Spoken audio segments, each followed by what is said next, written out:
আপনি কি জানেন, ইসলামে নারীদের একা ভ্রমণ নিয়ে খুবই গুরুত্বপূর্ণ একটি নির্দেশনা আছে। অনেকে এটা জানেন, আবার অনেকেই ভুল বোঝেন। আজকের এই হাদিসটি আপনার ধারণা পুরো বদলে দিতে পারে। আবু সাঈদ খুদরি রাদিয়াল্লাহু আনহু বর্ণনা করেন, রাসূলুল্লাহ সাল্লাল্লাহু আলাইহি ওয়াসাল্লাম বলেছেন, যে নারী আল্লাহ ও শেষ দিনের প্রতি বিশ্বাস রাখে, তার জন্য ৩ দিন বা তার বেশি পথ একা ভ্রমণ করা বৈধ নয়, যদি না তার সাথে তার পিতা, ভাই, স্বামী, ছেলে অথবা কোনো মাহরাম ব্যক্তি থাকে।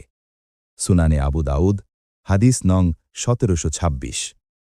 ভাই ও বোনেরা, এই হাদিসটি কিন্তু নারীদের স্বাধীনতা কেড়ে নেওয়ার জন্য নয়, বরং তাদের সর্বোচ্চ সুরক্ষা দেওয়ার জন্য। ৩ দিনের পথ বলতে তখনকার সময়ের হিসেবে প্রায় ৪৮ মাইল বা ৭৮ কিলোমিটারের মতো দূরত্ব বোঝানো হতো। মাহরাম কারা? মাহরাম হলেন সেই সব পুরুষ যাদের সাথে ওই নারীর বিয়ে চিরতরে হারাম, যেমন বাবা, ভাই, ছেলে, আপন চাচা মামা। কেন এই নিষেধাজ্ঞা? সফর বা ভ্রমণ সবসময়ই অনিশ্চিত। পথে দুর্ঘটনা, অসুস্থতা বা অন্য কোনো বিপদ হতে পারে। একজন মাহরাম সাথে থাকলে সেই নারী মানসিকভাবে নিরাপদ থাকেন এবং যে কোনো প্রয়োজনে তাৎক্ষণিক সাহায্য পান। ঈমানের সাথে সম্পর্ক। লক্ষ্য করুন, নবীজি এখানে বলেছেন যে আল্লাহ ও শেষ দিনের প্রতি বিশ্বাস রাখে। তার মানে এই বিধান মানা আমাদের ঈমানের একটি বহিঃপ্রকাশ। এখন আপনাদের মনে প্রশ্ন আসতে পারে, ভাইয়া, এখন তো প্লেনে বা বাসে নিরাপত্তা অনেক বেশি, এখন কি এই নিয়ম প্রযোজ্য? উলামায়ে কেরাম বলেন, পরিবেশ বদলালেও আল্লাহর হুকুম বদলায় না।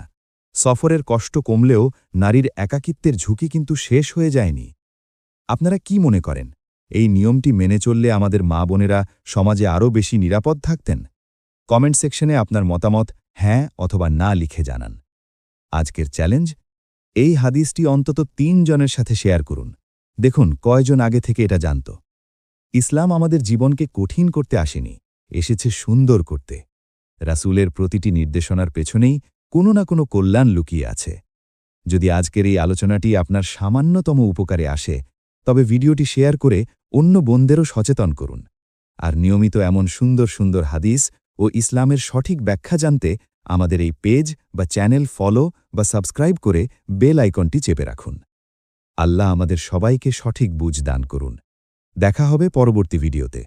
আসসালামু আলাইকুম ওয়া রাহমাতুল্লাহ।